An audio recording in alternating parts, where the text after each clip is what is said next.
Hello and welcome. Today I'm going to break down another one of my early compositions, The Beginning.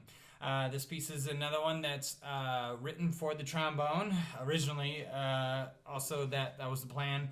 Sometimes, I think one way or the other, and then it turns out to be either just purely piano or sometimes even just purely trombone. So it's always interesting how these work out. But so early on, back when I was in Naperville, Illinois, I would play a lot on my new piano that I purchased, the digital piano, and it just had lots of sounds, lots of things, and it was just kind of fun, and it's really started opening up just some of my experimentation, really. And so as I was learning how to play that instrument and play it well, I just kind of mess around with stuff. And so one of the things I would start doing was just kind of play through chord progressions. And then I, would start writing chord progressions down that I actually liked. The Beginning is pretty inspired by a type of Spanish dance like the Malagueña, which tends to have about 3 chords that it kind of alters from. That's obviously not exactly what happens in this one for me, but they also tend to be one step down from each other. Again, this isn't 100% true, but so like for example, we have the E major chord, we have a D chord, and C minor chord specifically in mine. You just kind of alternate between the 3 of them. And then Malagueñas are also very rhythmic as well. And so you can just kind of hear a lot of these similarities between the two. And so I'm heavily influenced by Spanish music in general. I just love not only the chord progressions that they use, but also just the very dance-like rhythmic figures that keep the music moving. Again, in a dance-like way, but I'm very serious about that. So yeah, that is this piece. Looking at how I had, originally written out these chord progressions. Again, I'm doing it my way, which is just what makes sense to me in the moment, and remember how I want it.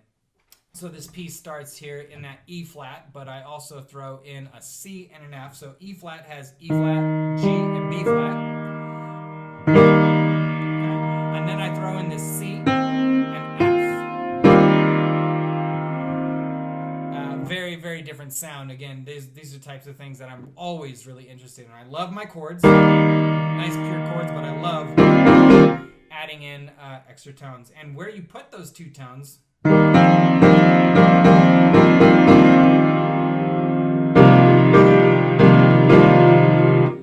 always changes basically the colors. So being really exact where and how I want them is important.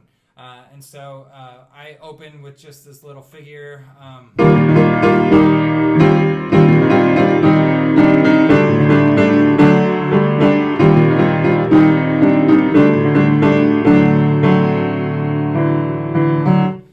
Even I don't always remember exactly, which is why years later I did finally write out these accompaniments, so I remember even at a higher detail, because it's really rare that I actually have to play through these. But so that's the opening figure, and then I jump into the trombone. Now the trombone, what I wanted for this one was to challenge me specifically on fast low notes. And that tends to be pretty hard on trombone. So when you play trombone, you're blowing air into the instrument, but it is also going to be fighting you a little bit.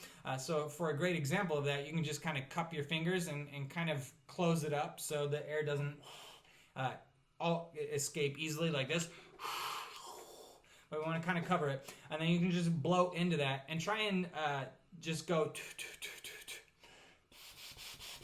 And you'll feel basically some backlash as the air gets compressed and it has nowhere to go. And that happens on the trombone, and it happens most in the low range. And so that can really kind of freeze up your tongue. Specifically for me, it's a really big issue that I have with my playing. Now, I've gotten a lot better at it over the years, but this piece really challenged me on that, because I start off...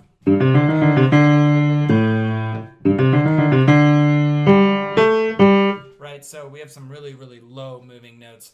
And so that's, again, just what I was really interested in, aside from the really rhythmic and dance-like figure of the melody that I also have. So just lots of intricacies in there. Aside from that, yeah, that's pretty much it with the accompaniment. Where I kind of started that off, but I just always find it so interesting how much music I've been able to create with how little I penned down, especially early on. All right, so like I was saying, on trombone, one of the biggest challenges is right off the bat, from the very first couple notes that I play. They're really, really low, they're hard to speak. And the slide moves around a lot too.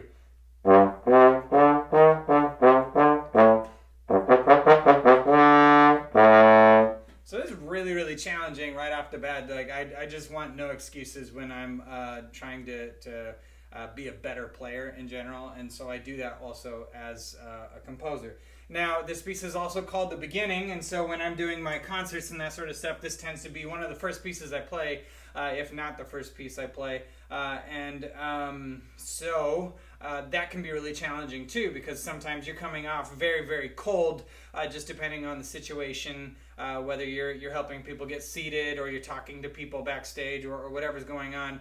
Going from not playing trombone to doing something really, really difficult like that with low notes, they don't always speak great if you're not warm as a player. So making sure that when I step up to play this horn in that moment, it can be really, really difficult. So yeah, this opening series, again, just really, really rhythmic, but I really like it. So I'll play a little bit of this for you, and then we'll take a look at the next spot.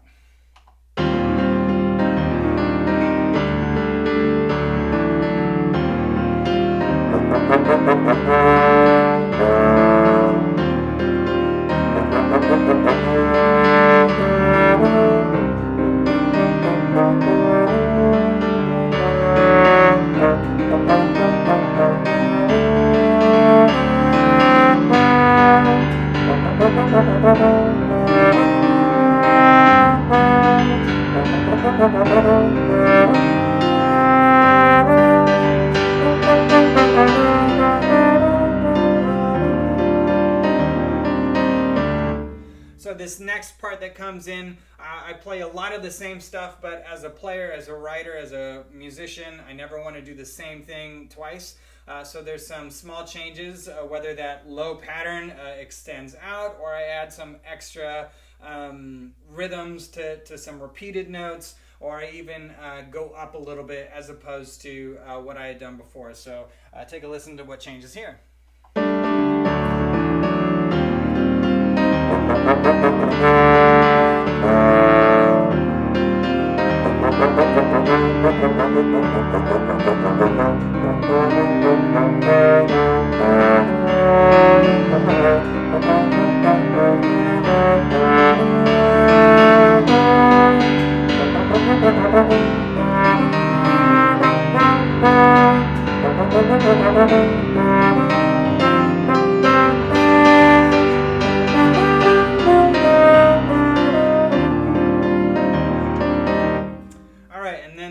Section here, this will probably be the last thing I talk about today. Just like in the return, working through your partials with quick notes, quick changes, and keeping it clean is really, really difficult, at least on the trombone. And so this was a very technically difficult piece that I wrote for myself.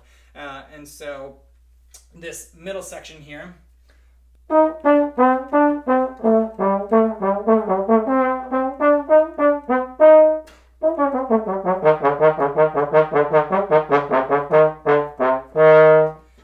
just tons of movement there on that slide, and I am changing partials a lot of the time, like going from this first note to the second note, E flat to D.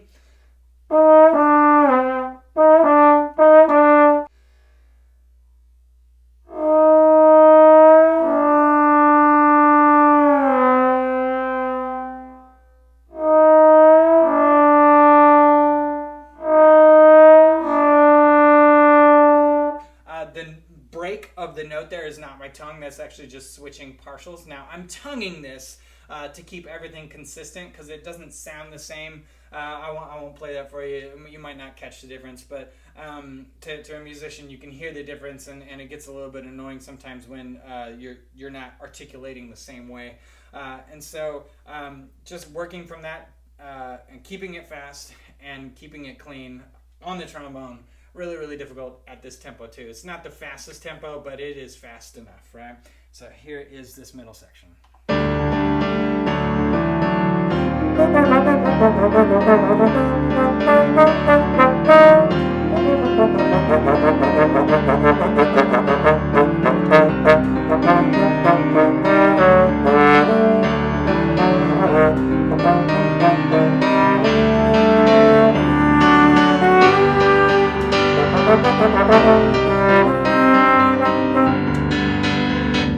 So that is the beginning there for you. Again, just like in the return, this is a piece that challenges the range, the tessitura of the instrument, but not in an excessive way. I'm not going into the stratosphere or into the bottom of the actual instrument. So this was still a piece that was designed to challenge me as a player, make me better, and also be something that a really late high school student or early college student could also pull off and also be a better player just from working on. So that is the beginning. The reason why I wrote that the title to that is just because it does sound like a piece where somebody is picking up picking up their gear, whatever that means to you, and heading out on a really difficult journey.